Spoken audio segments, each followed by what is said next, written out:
Kubor ka Batisi TV. Lawan Rashapi da ka umsingam beats aqua na molai moro hakajingdap sunsnem jongka.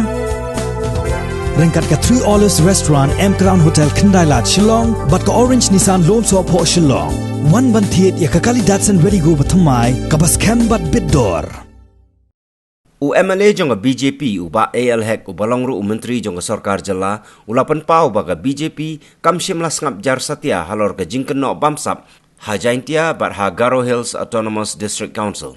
Habayakran bat kilat pathai kubor uba AL hek ulaong bayakan ka kam ka BJP kalayakran ru nakapor syakapor bat war hakapor ba National Vice President jong BJP uba dipek ya ka jela Meghalaya ulawan yo kejat dangshan hakani ka jela ru kaladon ka jingekran bat ka jingeteri yatai halor ka nekamat.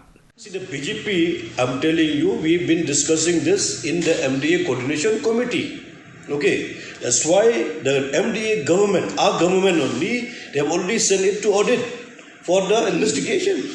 It's not just sitting like idle or just sitting on a file, but the work, the exercise has been done for the investigation through the audit, AG.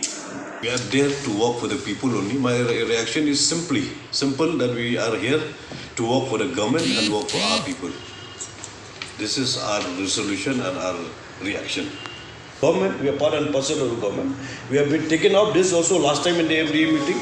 We will be taken off again and again if anything which is against the state and the people.